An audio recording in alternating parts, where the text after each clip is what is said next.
championship coaches or the coaches is in the top. All of them are 55, 60, 65, going on 70. They've been around, coach. They've been around. And we turn it over in the SWAC that you just was talking earlier about how many coaches they don't ran through. What I was trying to move to is that those PWIs though relinquish the profile of the school to the head football coach. They do that as a means to continue to fundraise, build facilities, do all those things to make their colleges better. They defer to Saban as the face of the university, right? For whatever reason, right? I don't see where HBCU organizations embrace that as this coach being the face of their program, the way that PWIs have, my entire life for the most part. Coach, let me respond to that, and I know you got something on this. Well, see, Rocky, here's the thing. Like I say, I'm a big college football fan, and Coach is going to understand this. Alabama wasn't always like that because they had Stallings, they had Shula, they had the other guy that went to the Orange Bowl. Perkins. They had Perkins. Ray Perkins. They had the guy that they fired Ray Perkins on the 10 in 1 year. Yeah, Franchoni. So you got to understand, I just named 5 coaches just right then and there.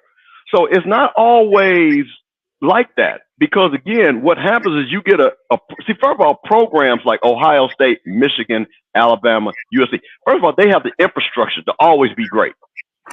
See, that's what we're talking about. They have a set infrastructure that all you need to do is find the right coach, and then it keeps rolling. Alabama's always had the infrastructure to be great.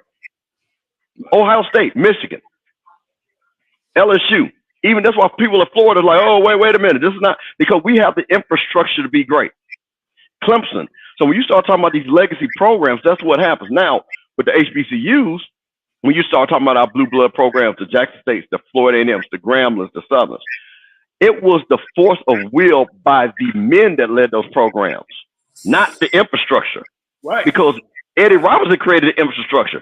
W.C. Gordon created the infrastructure. Marino Castle created the infrastructure. Jake Gaither created the infrastructure. Rudy Hubbard created the infrastructure. So that was the difference because the infrastructure was always weak and never, ever put together correctly because we always had to do patchwork, right? Coach knows this. As great as Texas Southern was, it was Coach Cole that had to put the infrastructure together. He had to, teach class. He had to line the field. That doesn't happen at schools that have the infrastructure. So it's the man, the person, that does that. Right. And the difference. So that's the difference. When you get that person, you got to make sure that you cultivate him with the university. You don't push him out the door because he's different. You see what I'm saying? And that's what we have done, and that's what we're getting to. You know what I mean? It ain't that. I always tell you, Rocky, it's only about 25% of coaches that are winners.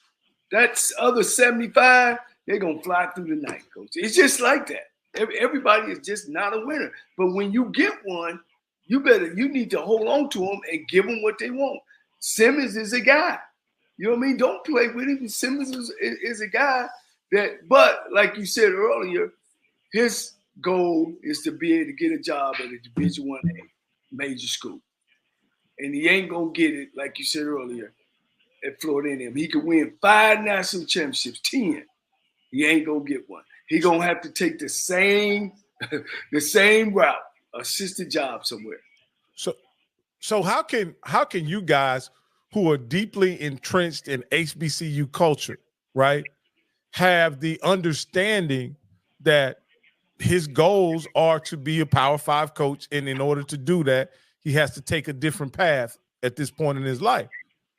Why are some of the HBCU loyalists consider this a move of a sellout or him going to Duke because Whitey's ice is colder? Or how can a running back position be a running back coach be an upgrade from a head coaching job at an HBCU, you know, how does all of those ideas come about when you guys are loyalists and, you know, and you guys, you know, clearly don't have that same opinion?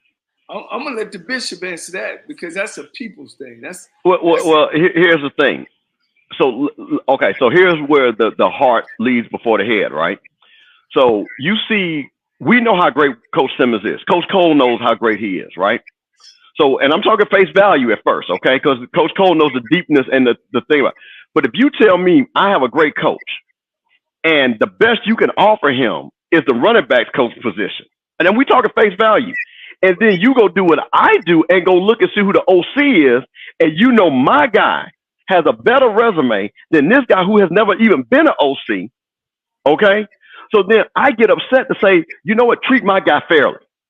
Treat my guy fairly. If you're not going to treat my guy fairly, let us keep my guy. Because if you're not going to give my guy, and this is where the emotion comes in at, right?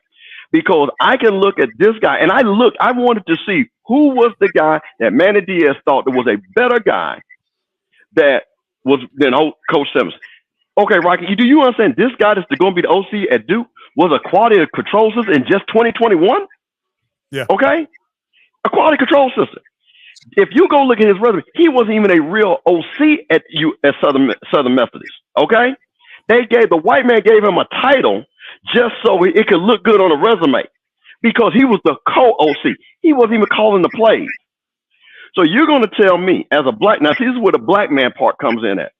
You're going to tell me that my guy who has won championships, my guy who has now done 2 programs and turned them around from a head coaching position can't be your OC? That's what we get upset about. But Coach Cole understands this. But see, now this part with being black and the black tax happens. The only way, unfortunately, Willie's got to go to get to that route, he got to take the lowest step on the rung. While the white boy from Southern Methodist is already on rung 3 and the ladder's already put up for him. Because if I did a blind taste test and I showed you both of their resumes, right? And this is not me. If you looked at both of their resumes, it's not even close who would be the better coach. No, I mean, you know, there's no, and again, I would say this is Manny Diaz hedging his bets. You know, if I just look at it on face value, if I look at a guy who was your quality control coach when you were at Miami, where you got fired from, right? And then he went to SMU to be co-OC, right? And then you bring him back to Duke with you as the OC, and then you hire a guy who is a offensive wizard as the running back coach. You hedging your bets. Well, you know, see, and I'm gonna say this because again, these shows go all on. I'm going to make the disclaimer. This is Steve Campbell talking. Coach Simmons did what's best for his family. Okay, so I want to be clear on that. I support what Coach Simmons because I'm not Coach Simmons. I'm not his wife nor his kids. So my opinion means nothing. I want to really say that really clearly. But my thing is what makes me upset is that I have seen this constantly where a coach that has the qualification that Coach Simmons has gets passed over for this job that he should have gotten. That bothers me. That is the thing that we say. So then let's go to the part where the FAMU people say, well, and again, just looking at it on face value. Well, hell, they coach, if you're only going to be a running backs coach and they're going to pay you $500,000, well, hell, that's light work for us. We'll bring it $200,000 in 2 hours, which is basically what we basically did.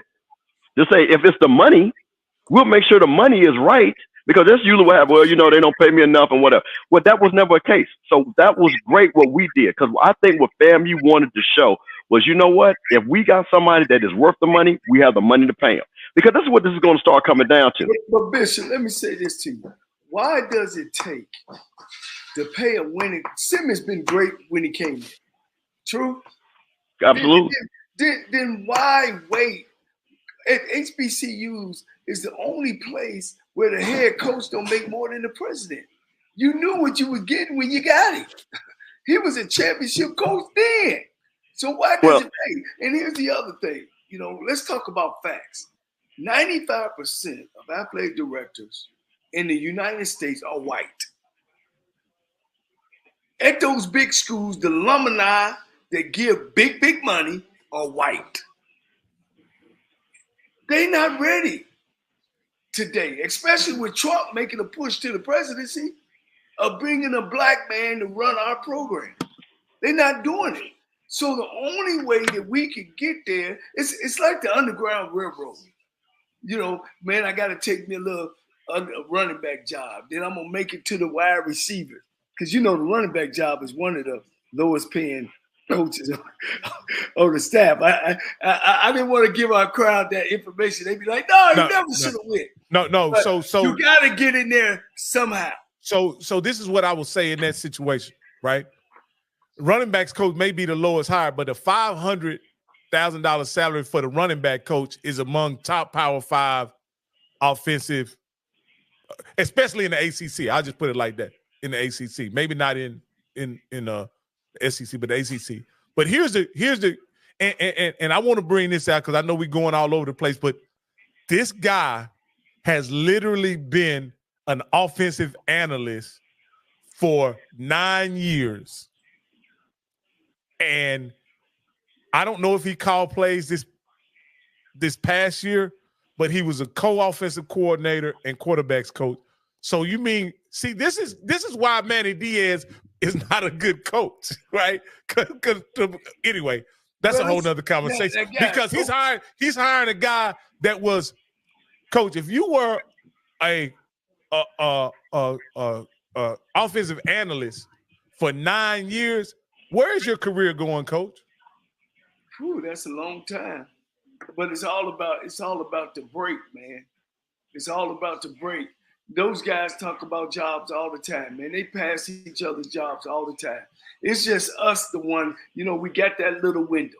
And that's one reason why, Bishop, I started this show, was to promote black coaches, to get us out there, to say that we can coach the game. That's why I started. And for us to start helping us. And that's why, Rocky, I'll be like, these SWAC jobs are the only jobs that we have for HBCU guy to come to get going. And if we start taking them away and hiring all the PWI assisted black guys, where that leave us? We really out the door. Because Simmons went to what, Clemson? Yep, yeah. He went to Clemson. He went to Clemson. So he came down here, took 2 spots. As great as a coach he is, how does that help HBCU guys? Well, I asked, you know, let's put everything in perspective. And I asked this to Coach Campbell last night while we were having a conversation about me asking him to come on the show with us today. And I said, how? Because I did my research on Willie Simmons. Willie Simmons was a offensive coordinator at 29, 30 years old at a PWI, what would consider at Middle Tennessee State. How did he end up being a SWAC head coach? Because I wanted to know because he was already there. He was already there. And, you know, black guys don't get those kind of jobs at 28, 29 years old. You know what I mean? Right. So they obviously identified him as a brilliant mind, a brilliant coach. And I was like, how did he get to Alcorn and then later on to Prairie View? Unfortunately, he had a personal issue at Middle Tennessee State, and that's how he got to Alcorn State. It was an off-field personal thing where he got into some trouble, and they were able to clean it up, and he was able to move from there to Alcorn State. I know the allegation, but it ain't important now, you know. And like I said, this show is about uplifting. It ain't about beating somebody down. So that's how he got but that was a hell of a ascension in coaching to be an offensive coordinator at 28, 29 years old. You got to agree with me there, right, Coach Campbell? Well, listen, I'm going to tell you something. I met Willie when he was at Clemson. He was probably a sophomore. And Willie was a leader of seniors, okay? And he wasn't even a starting quarterback. And he was one of the leaders on that team. Willie has always been a leader, man. Always. Willie has the persona. And you know what's great about where he leads? He leads with respect. He leads with friendship. He's the type of person that, you know what? If Willie Simmons is my friend, he's going to have my back. If Willie Simmons tells me something, I know he's not going to lie to me. This has been like this since, and I'm saying this because he's a grown man, but I'm saying as a reference point, since he's been a kid. Okay? I met him when he was 19. He's 43 now. And everything I saw at 19 is perfect at 43. So when you see that, and you see how he handles his players, how he handled Musa, how he said, hey, listen, don't listen to that outside noise. I'm your coach. This is what we're going to do, and this is how we're going to win. We were all chattering and all that. And coach was the coach. He knew what he was doing. So that's the thing about it. So this some people have that it. Coach Simmons has that it. Ain't no question. And Coach, you know, one thing I can say, it's the little things for me, Coach, is you had the pleasure of giving me a tour of the FAMU Fieldhouse and their facilities, and we were told immediately Coach Simmons wasn't available. He's in meetings. We proceeded to go through the tour, and before we leave, we know he's busy preparing the SWAC championship is the next day. What does he do? He comes down the hall while he was going to his office to shake our hands and introduces himself. That's to me, because he could have just went straight to his office, right? But he didn't do that. He came up the hallway, shook our hands, and gave us opportunity to introduce ourselves. And for me, with all the swagger and bravado that he has, which is truly, he has the equality, but to be a courteous, kind human being, that means everything to me. Always has been like that. And that's why I think people, so this goes back to the point about how you leave, because you can always come back. When he did his press conference on HBCU game day, it was class personified. It was nothing that after you watched that, even if you were upset, you couldn't be upset anymore, because he did it class personified. He was gracious. He was humble. He appreciated the fan base. He said, hey, listen, thank you guys for supporting me. And we've done what we need to do. And now I've left this in a better position. So to Coach's point, but I want to get something that Coach was trying to allude to. But see, this goes back where people are upset about the infrastructure and about why did we wait? Because this is when the infrastructure is not right. When you've got somebody like Coach Simmons, right? And if the infrastructure is in place, instead of us 24 hours having to try to scramble to raise money, see, the infrastructure at Texas A&M and Alabama, the money structure is already there. So if Nick Saban is rumbling, like when Nick Saban did that little fake rumble that he was coming to Texas, the infrastructure was already there. So he wouldn't even have to get up. Now, Texas got the money. And they were like, Nick, you come on. Even the slight rumble. How many times has Lane Kiffin, with the little rumble he's done, he's gotten 3 raises off them white folks, off them Klansmen up there. 3. Because the infrastructure is there to say, okay, if this is what you're going to do, tell me what you're going to do. So now listen what happened with FAMU. The money was there, but the infrastructure wasn't there. Because what happens if, and again, I'm not going to get into what was reported. Let's just go to Coach Cole's point. He already had a 9-2 season. Everybody's kind of say, South Carolina already talked to him, right? Where was the infrastructure where the AD said, hey, guys, alumni, we need to have $200,000 ready for Coach Simmons? Because if he wins the championship, not ready. This is what we need to give him. Right. Because we know some people going to come after him. Yeah, they're going to come after him. Be proactive. There you go. But that's part of when infrastructure is put in place. Because if the infrastructure is put in place, the money's already there, the contract's already ready, you lay it out. But Bishop, that's my problem with us.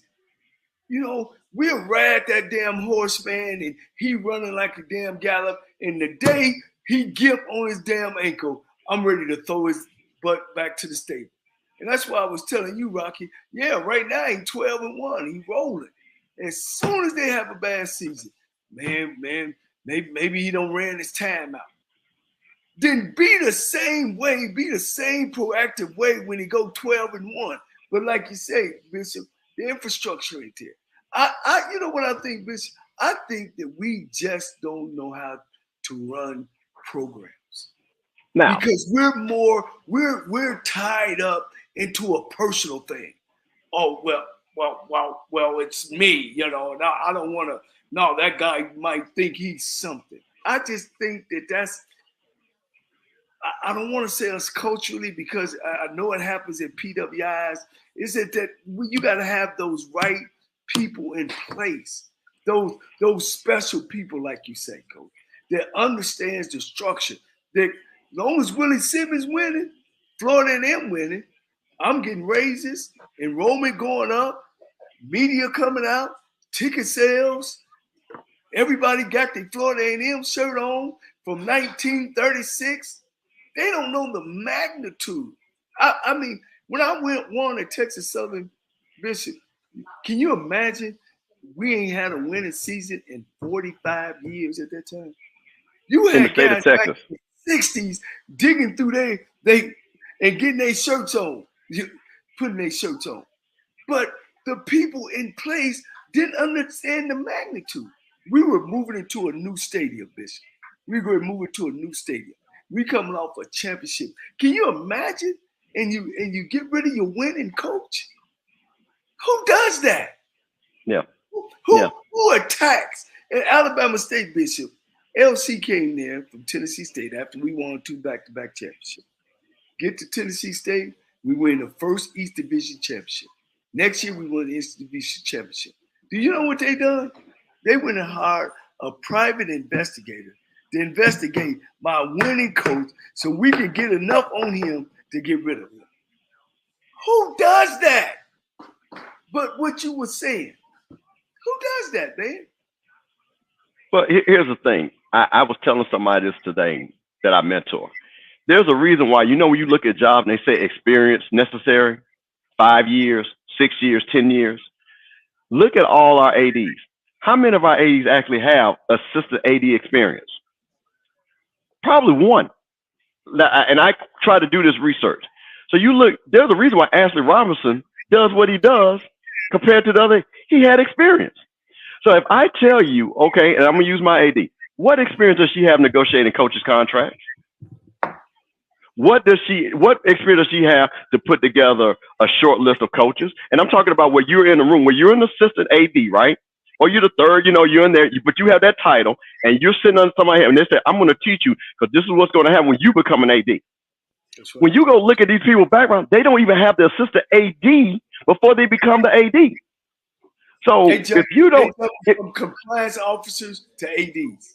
There you go. So if you have never sat in the second or third chair, right, to learn.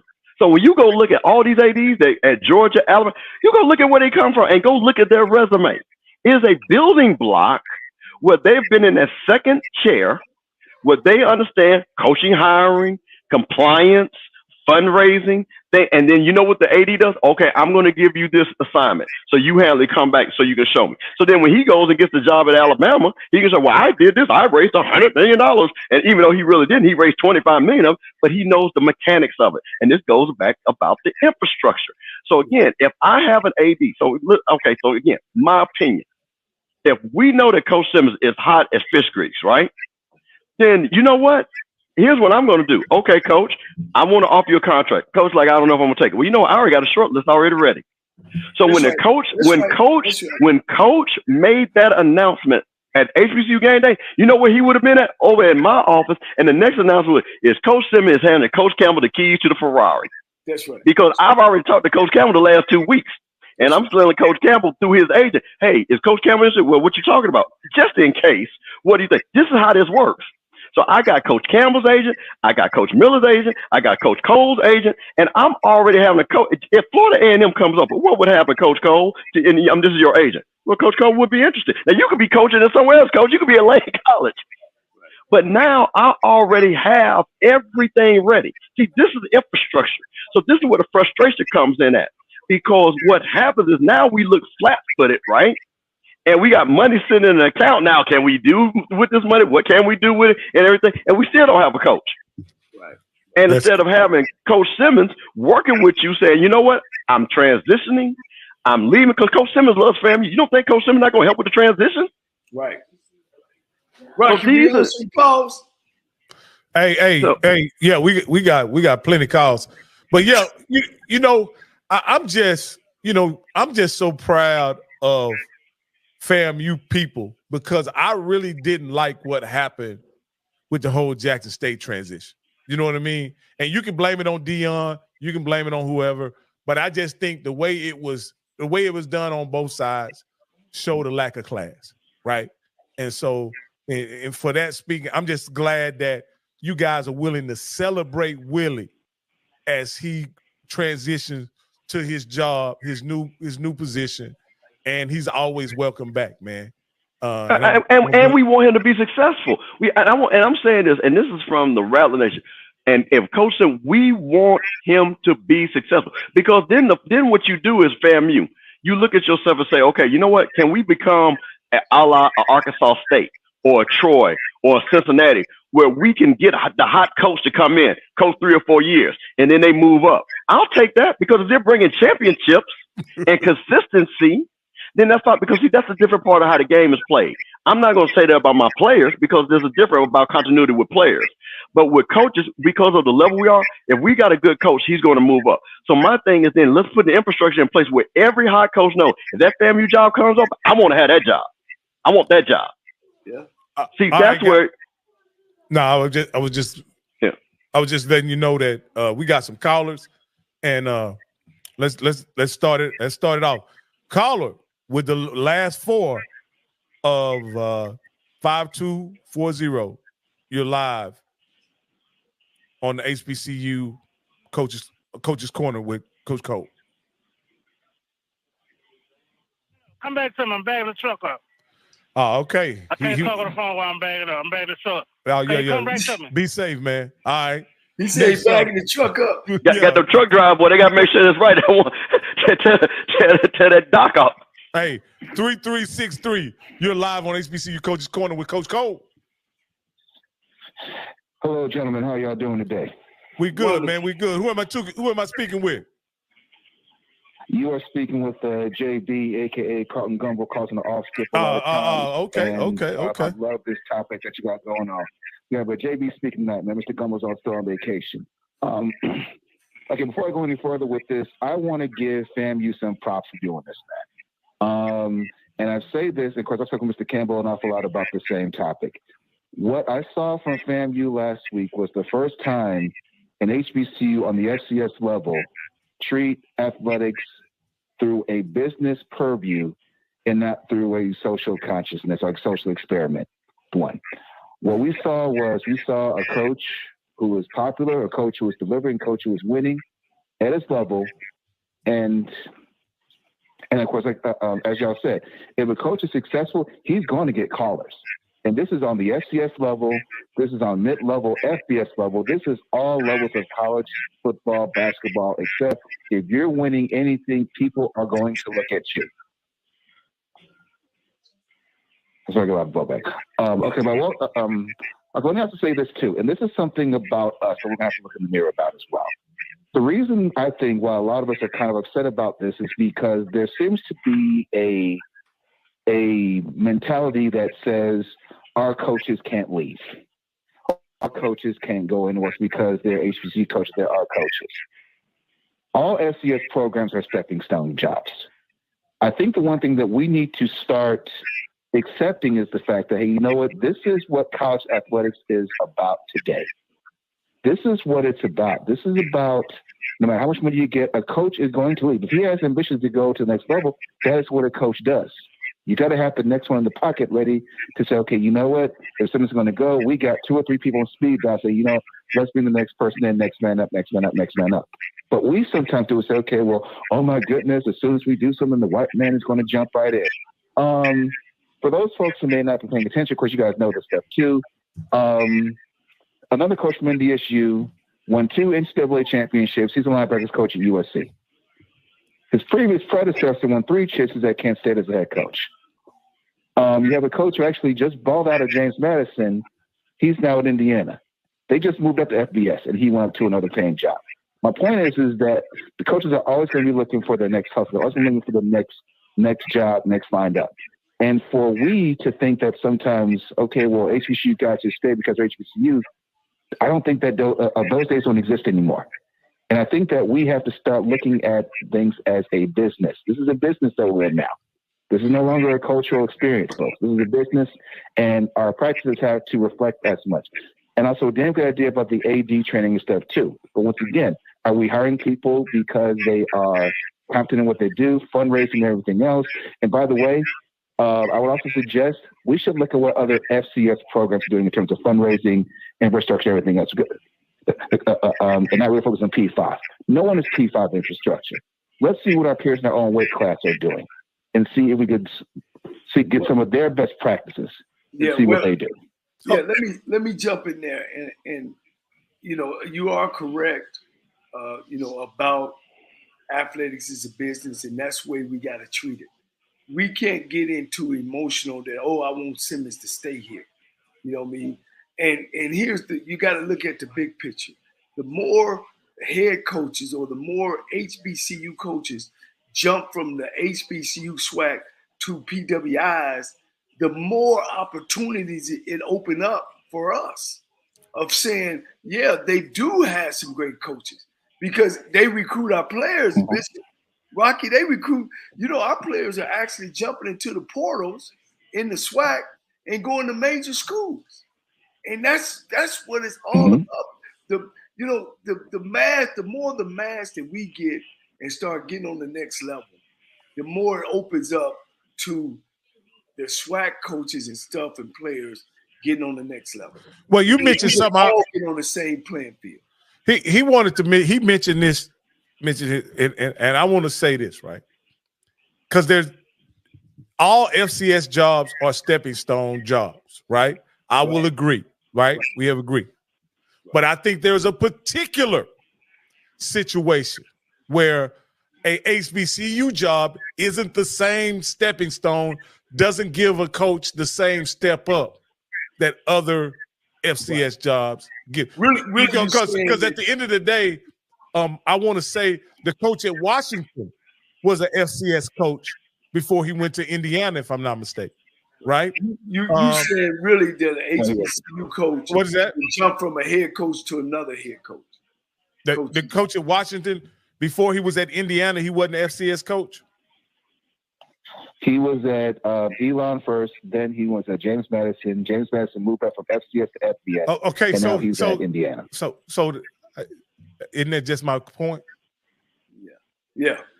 Well, yes and no, and I say that because those other types of FCS coaches as well, those other FCS coaches and whatnot, for the most part, they're also winning NCAA championships too. Now, there's also another example that. So what I'm saying, what I'm pointing is there's a different trajectory for an HBCU head coach. He cannot go from a head coaching position at an HBCU to a head coaching position at a Power 5 or Group of 5 school. That's not the trajectory. That's not true. It's only 2 coaches that have done that, or 3 coaches that have done that. That's not true. Okay, I can name off the top of my head 5 coaches that went from FCS to Power 5 or Group of 5 jobs. Just in the last year or two. The guy at Kansas did that. You know, he did it. Where's he from? North Dakota State. Where was he from? No. That's Kansas State. Kansas State, North Dakota State. I'm talking Rocky. During this time also, he also had FBS wins. He also had 3 NCAA championships. That's kind of a different kind of a qualification talking about that. I mean, one guy's winning HBCU championship, SWAC championship. Another guy has 3 FCS titles. My only point was the trajectory is different. He didn't have to take a position coach job in order to get an opportunity to become a head coach. That's what my point is. Jim Tressel went from Youngstown State to Ohio State. You know what I mean? There are championships. Okay, my point is the HB 20 of the top jobs don't qualify to play in the playoffs if they are championship caliber teams in their conference. They don't qualify because they have to play either in the Celebration Bowl or in the SWAC championship and then the Celebration Bowl. So they don't qualify for it. And there are drawbacks to doing that. Yeah. So there are drawbacks to doing that, though. I mean, that has nothing to do. That doesn't have anything comes with that, though. So let me ask you this: do you think? Sure. Let's be perfectly honest. If Willie Simmons, right, had the same resume at a FCS school, would he have to go to be a running back coach to get a head coaching job? If he had 3 NCAA championships under his resume, he's going to get a head coaching job. That's not what I asked. I said the same resume. The same resume. That is the same resume. No. Chris Cleveland had 3 NCAA championships. That is his resume. Which resume? Name the coach. Name the coach, because we're talking about Celebration Bowl or we're talking about NCAA championships. Which one? Those 2 different things. Okay. Do you know who this coach at Texas State is? G.J. Kinney. Yes, I do know of him. Yes. So how many my next example. How many championships he has before he became an FBS coach? Rocky, he was only there for 1 season, and no. I'm talking about before Rocky, he got the job. Rocky, hear me out. I believe he was a coordinator job, but then he took that one job at Incarnate Word. He was there for 1 season. During that 1 season in Incarnate Word, his offense led the nation in all Division I, FCS, and FBS. You can add any qualifications. No. You can add all up, JB. You can add any qualifications you want to on it. The fact of the matter, like Coach Cole said earlier, and we're gonna move on, is that there are only 3 coaches that ever went from HBCU Division I football to a FBS coach, and that was tell him again, Coach. It was Deion Sanders, Willie Jeffries, and Jay Hobson. All right. Hey, thank you for calling in, JB, man. We're gonna go to our next. Talking about present coaches, you got talking about Melvin Spears won a national championship. Doug Williams won 2 national championships. L.C. Cole won 2. Pete Richardson won 2 or 3 national championships. Rod Broadway won Black College national championships. Now Trey Oliver won national championships, and none of them get opportunities to get a job at another college up on the mid-level, on FBS school, Group of 5 school. Yeah. Yes. Yeah. So caller 4620, you're live on HBCU Coach's Corner with Coach Cole. What's your name and where you calling from? Well, they call me Wake. I talk to Scotty a lot. Okay. Mr. Cam, I chat with him in the chat every once in a while. So I'm gonna wake y'all up. Hey, you need to subscribe to us too, man. You with Scotty. But go ahead. Subscribe. All right. So here's the deal. My background is in sports marketing and sports management. I've seen levels. I worked with the certain classics in Memphis. I'm gonna skip the name. Southern Heritage. I'm gonna give a research. Yeah. It was some situation going on there, but let me give y'all some resources. So y'all talked about ADs coming up. There's an organization, the National Society of Black Sports Professionals. You can go to blacksportsprofessionals.com. This is a network that brings in young people, black adult black professionals coming up. I know a lot of people coming in being associate ADs, assistant directors of operations. I have a relative that's operation at Vanderbilt, assistant director of operations. I got another guy I know down in Tulane. He's working with Gaucher. When it comes to some of these coaching moves, it takes more than just knowing other coaches. This coach, that coach, this coach, that coach. You have to start connecting with up-and-coming people that are associate directors at other schools. You got to extend your network. Most people say, oh, this ain't out here, this ain't out there. Yes, it is. You have to look for it. You got to know how to network. It takes more than just coach to coach. So blacksportsprofessionals.com. Look them up. If anybody trying to come up in the game, go there. if you go to some of these smaller schools like the MAC or Sunbelt, there's a lot of young black people in those fields that are coming up. Connect with these people, bring them into the HBCU land. Now, when I'm coming from marketing, I'm a marketing guy. Now there's a phrase that I grew up, I always heard that it's not the size of the dog in the fight, it's the size of the fight in the dog. Now, when I bring that to the table, I'm looking at marketing. Rocky, you said this a million times. A lot of people say certain things so many times that they believe that it's true.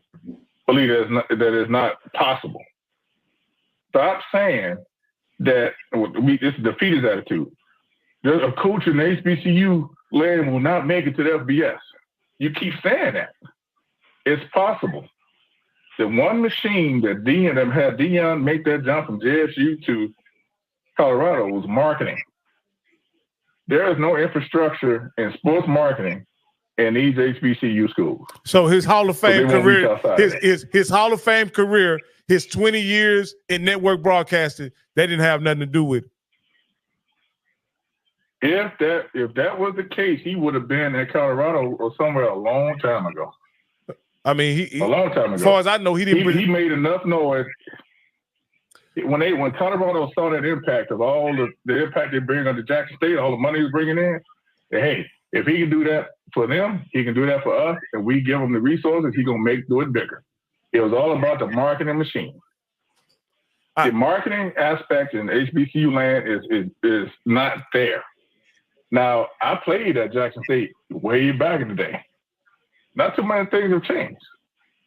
You gotta, in order to get in this game to make those things happen, if you learn the rules, if you get in sports marketing, you expand your network, this whole thing of, coaches from HBCU can't jump the FBS, it will happen if you got the right marketing. If you got the right marketing, you will have the money. Now, you got to learn those things that the boys inside do. Yeah, when you say the right marketing, are you saying the university or are you saying the individual? Because I'm saying $150,000 for a head coach and $200,000, you don't have a lot of money to start spending marketing on yourself. Well, I can't talk to you about the influence of marketing on Deion getting the Colorado job. I would say the fact that he went to the Celebration Bowl twice, right, and him winning had more to do with him getting that opportunity than anything that his marketing team was able to do. But he got national attention, Rocky. Yeah. Going down the #1 recruit in the country. Yeah. That brought him it was already, he was out there. I mean, you talk about Deion Sanders. You put him in the same category as Muhammad Ali, Jesse Owens.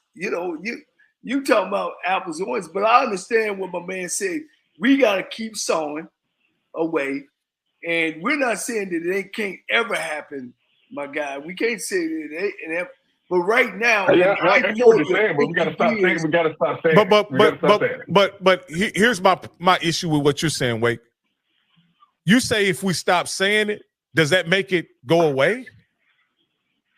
Some would say hold up. Some would say as a black man, the only reason why we take benefit of some of the rights and privileges we have now is because people were willing to speak out over and over and over and over and over again.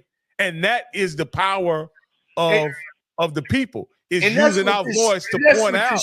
Sure about too, Coach. Me and Rocky, you talked to the CEO of the HBTV Go, right?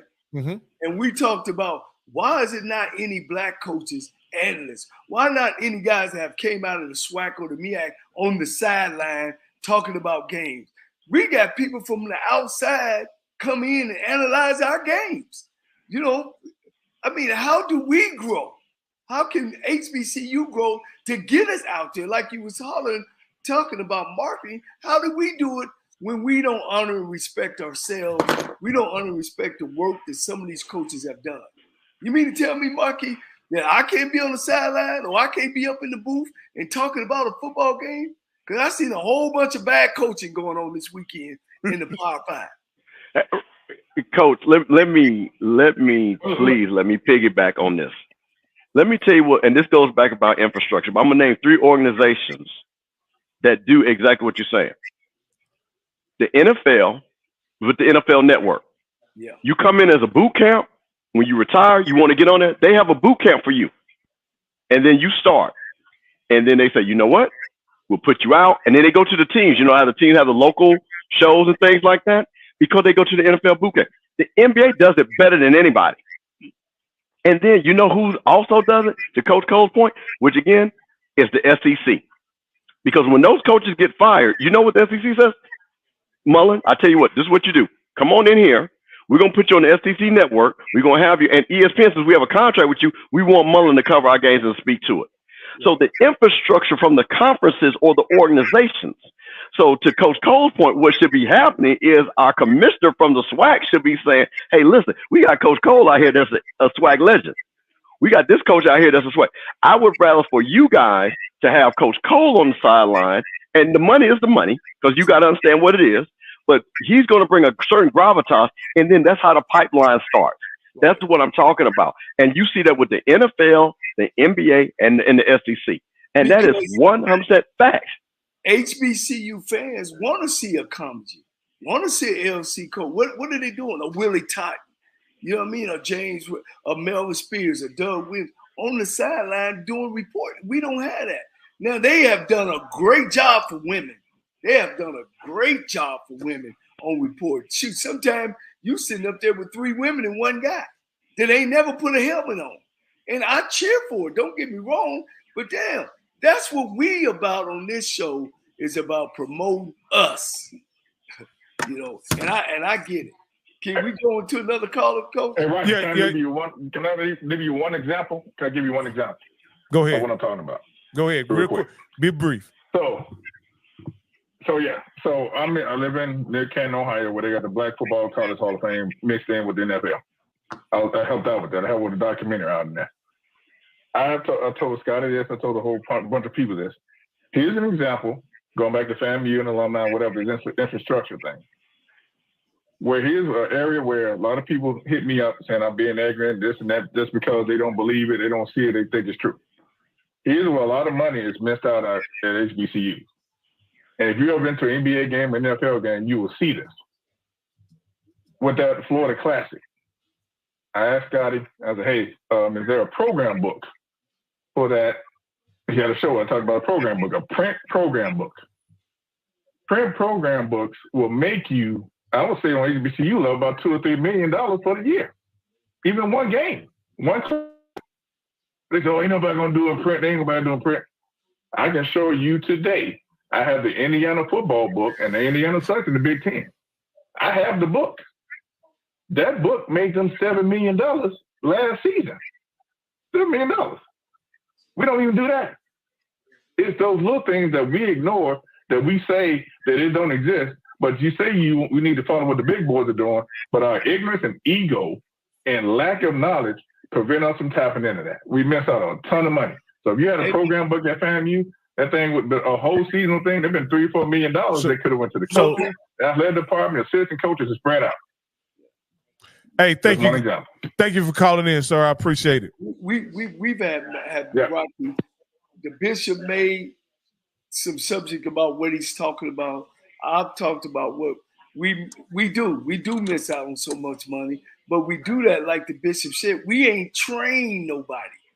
We giving ADs guys jobs coming straight from a compliance. These guys are not sitting in the 3rd or 2nd seat. We put them in the 1st seat. And there is a lot of stuff out there. We talked about that, Rocky. Well, let me just say this, and I know I'm preaching to the choir when I'm talking to you guys. It's hard to put a guy in a position that's responsible for generating money who ain't never made a quarter. You know what I mean? I'm just gonna be honest with you. A guy who's had to make a payroll, a guy who has had to go out and make a sale, a guy who has been responsible for a business or an organization, those guys should be in position for jobs that require making money. Now, I'm not saying, I don't know whether they should be ADs or whatever, but I know a guy, an experienced businessman, and I'm just going to put you on the spot, Mr. Campbell, because we had a 5-hour car ride both way. I mean, a 10-hour car ride, and you were able to tell me some of your experiences as a businessman, and I was thoroughly impressed. But you, on the other hand, could be in a position to help FAMU generate money. I know you already do that as a fundraiser and a contributor, but you can set up a template that can be passed on from one university to the next with all the different things you've done to raise money for FAMU.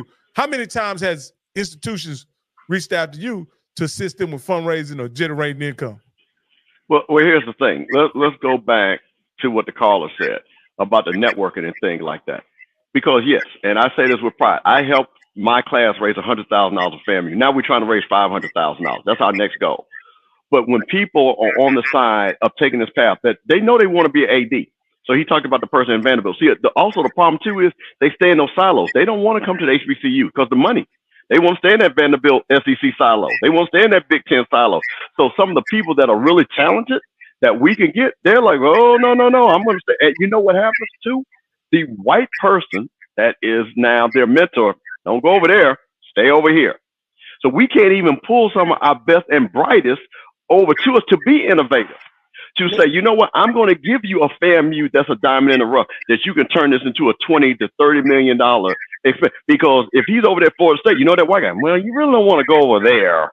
You need to stand over here because the opportunities are going to be better over here. So it's a perpetual cycle that we even have to fight with and ourselves and things like that. Yeah, let me piggyback, man. It's funny that you say that. I was at the Arizona Bowl this weekend, and Toledo and Wyoming played. And my nephew coaches for Toledo. And also Alfred comes from my school, but he's a deputy superintendent. He's a deputy athletic director. And he was talking about he's in the process of working for naming their stadium. Guys, I'm asking y'all, in the MEAC and in the SWAC, how many football stadiums on our campuses that are named, got a name that's named? We only got one, and it might not have, we might have more, but all I know is one. How many of our stadiums in black college football are named by some bank, you talking about a corporate have a corporate sponsorship deal? We got one school that's like that I know of. Do you know any of Mr. Boo? What's Florida A&M Stadium named after? Well, there you go. It's named after our greats, but there is no First Florida Bragg Memorial. Yeah. Stadium. This ain't not the money, been dead for 100 years. Yeah. Them days, you got to go out and Florida and them average what, Coach? What y'all average? About 20,000 people. Yeah. 20,000 people. 17,000, 20,000 a game. Yeah. You can't go out and get 10 million for 10 years from some place to put their name up on the stadium. Well, see, this go. Well, okay. But we ain't that smart. Well, see, this goes. Okay, this keeps going back to my point. It's about when I say the resume about experience. If I'm sitting in the second chair and I'm at a school where naming rights, I've seen it done. Guess what? I'm in the room and I'm getting trained to do it. Then, and I come to Florida A&M, I can say, you know what? I did it at Florida State.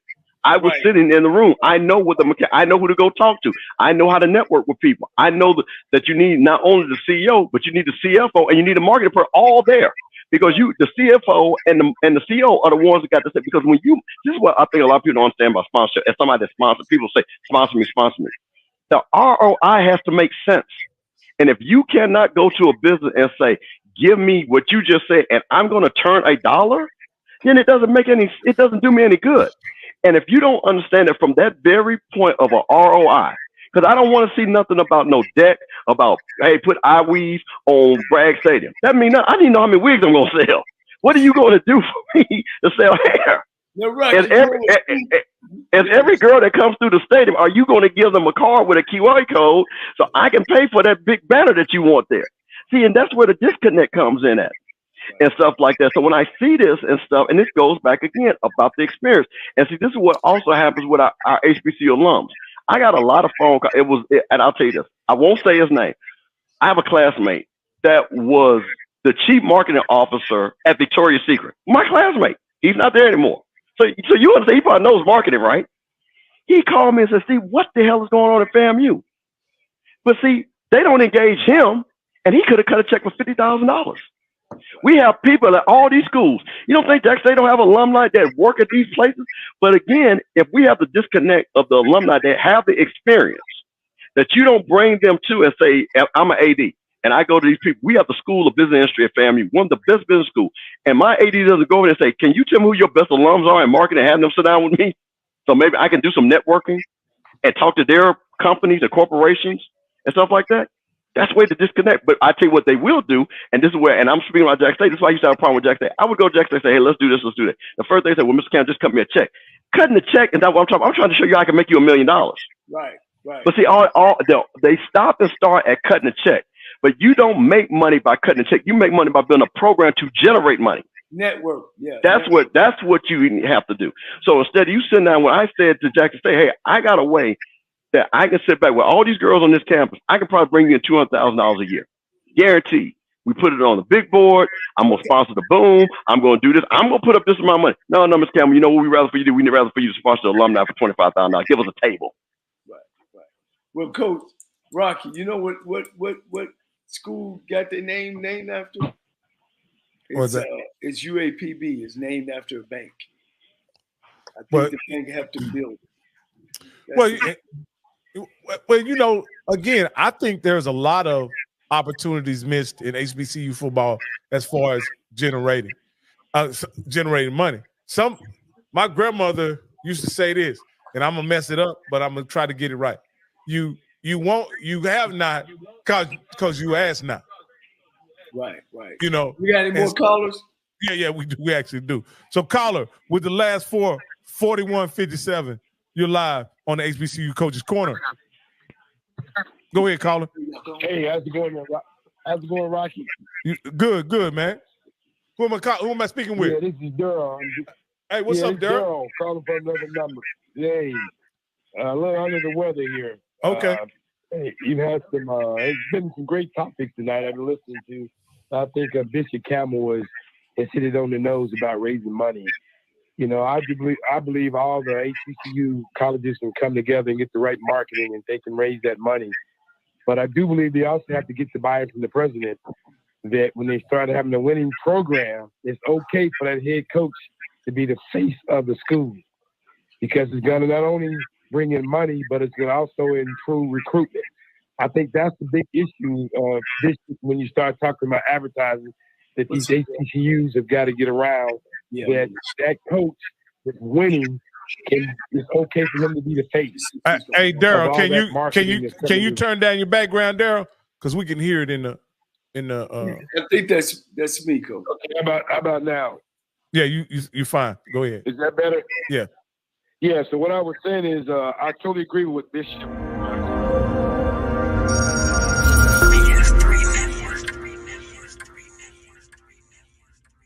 BS3 Network, changing the way you watch TV.